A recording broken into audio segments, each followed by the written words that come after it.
Toledo, año 589 después de Cristo. Un rey bárbaro, descendiente de los hombres que habían hecho temblar a Roma, se arrodilla ante una cruz.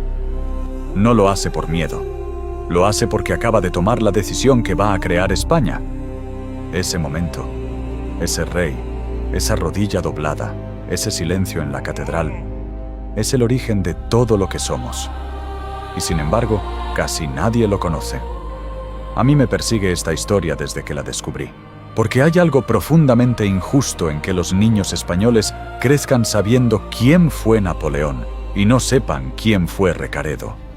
Hay algo que me revuelve por dentro cuando pienso que el pueblo que construyó los cimientos de esta nación lleva siglos enterrado bajo el polvo de los libros de historia que nadie lee. Los reyes godos, el reino visigodo, la primera España, el origen real, el que no aparece en los cuentos simplificados que nos han contado.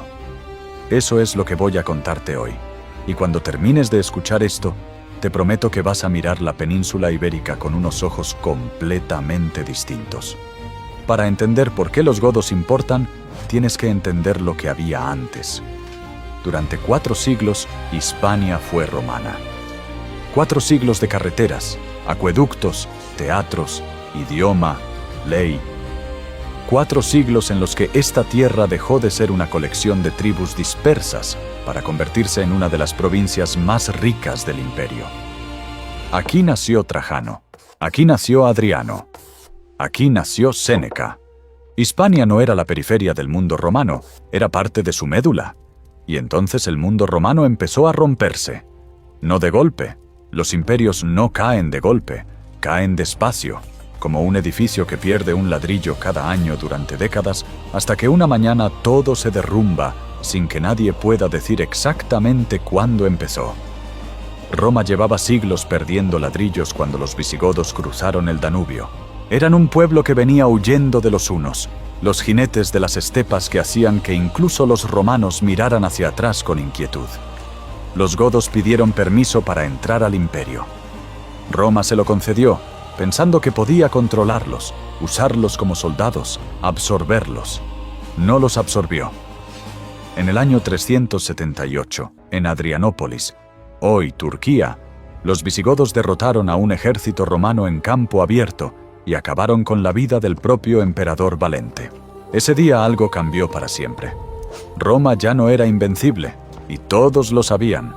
Pero aquí viene lo que nadie te ha contado bien. Los visigodos no eran los salvajes que la leyenda posterior quiso que fueran. Llevaban décadas viviendo en contacto con la civilización romana. Hablaban latín, admiraban a Roma, querían ser parte de Roma, no destruirla. Cuando saquearon la propia ciudad de Roma en el año 410 bajo el mando de Alarico, lo hicieron con una precisión casi quirúrgica. No quemaron los templos, respetaron las iglesias, limitaron el pillaje. Fue, si se puede decir así, el saqueo más civilizado de la historia antigua. Lo que los visigodos querían era un lugar, una tierra propia dentro del mundo romano, y España iba a ser esa tierra. Llegaron a Hispania a principios del siglo V como federados de Roma, teóricamente para expulsar a los otros pueblos bárbaros que habían cruzado los Pirineos antes que ellos. Vándalos, suevos, alanos. Lo hicieron. Con una eficacia brutal y una determinación que dejó helados a los propios romanos que los habían contratado. Y cuando terminaron, cuando la península quedó relativamente pacificada, miraron a su alrededor y tomaron una decisión que iba a cambiar la historia. Se quedaron. El reino visigodo de Hispania nació así, no como una conquista dramática, como una ocupación progresiva, lenta, casi burocrática.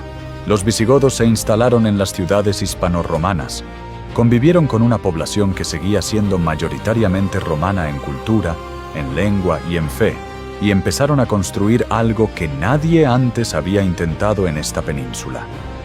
Un estado propio. Pero había un problema que durante más de un siglo iba a hacer que ese reino estuviera al borde del abismo constantemente. Los visigodos eran arrianos, y los hispanorromanos eran católicos.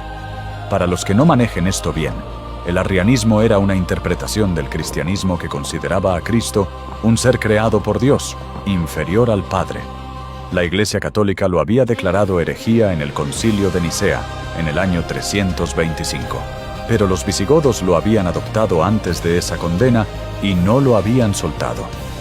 El resultado era un reino con dos comunidades que rezaban a un mismo Dios de formas incompatibles. Dos sistemas legales distintos. Uno para los godos, otro para los hispanoromanos. Dos jerarquías eclesiásticas rivales. Un abismo cultural que se ensanchaba año tras año. Imagínate intentar construir un país con esa fractura en el centro. Es como intentar edificar una catedral sobre un terremoto permanente. Y sin embargo, hubo reyes que lo intentaron, que gobernaron con una mano de hierro y otra de seda sobre ese precipicio.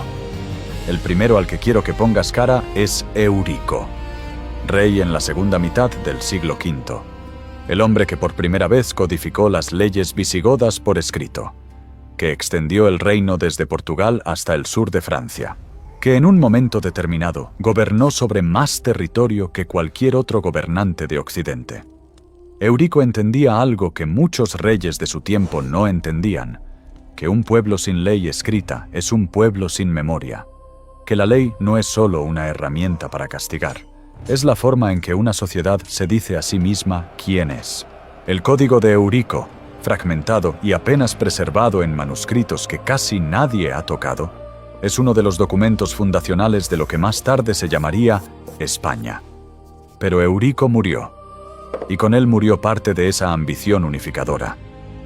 Las siguientes décadas fueron lo que los historiadores llaman, con una eufemística elegancia, una sucesión turbulenta. Traducción. Los reyes visigodos no morían de viejos, los eliminaban.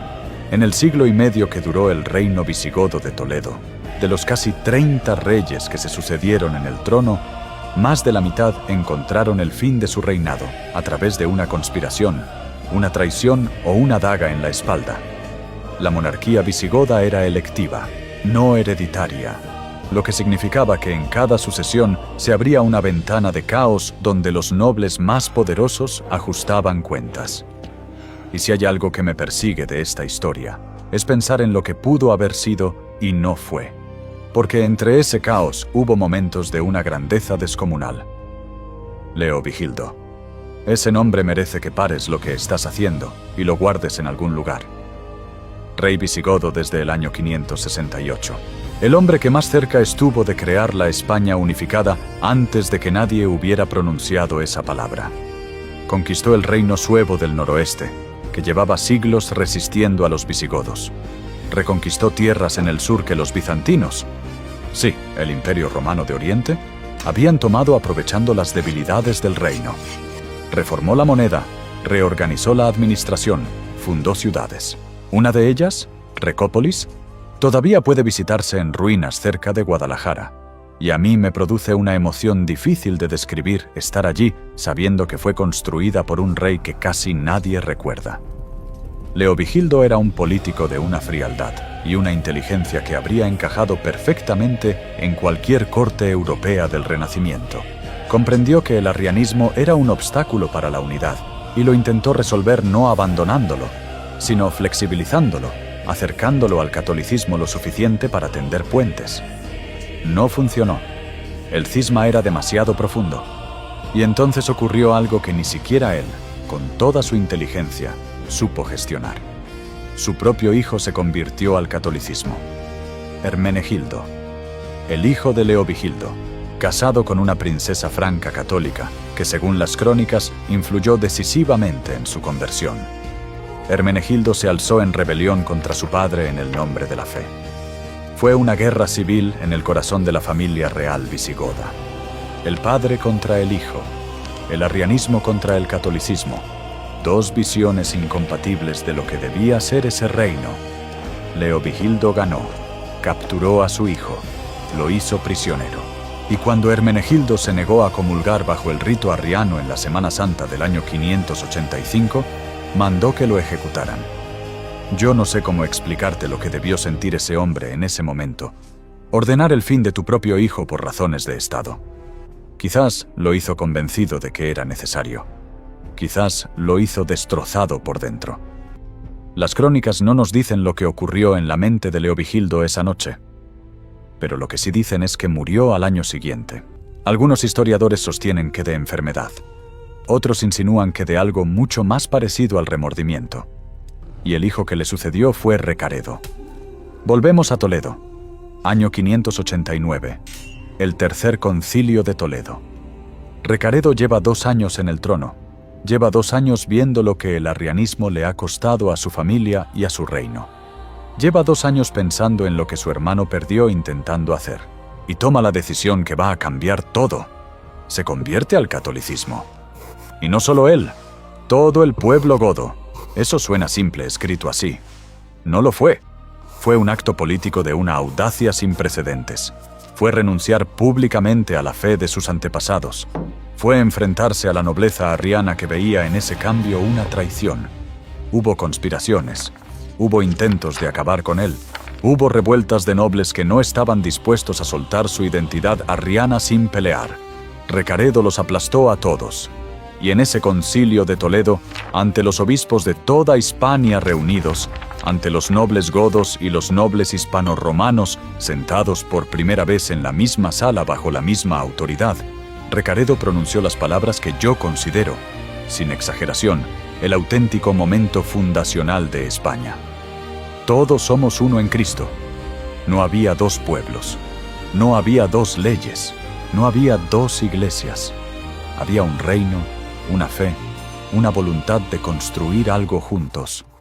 Aquello que habíamos buscado durante 150 años acababa de nacer. Lo que viene después del Concilio de Toledo es el siglo de mayor esplendor del reino visigodo.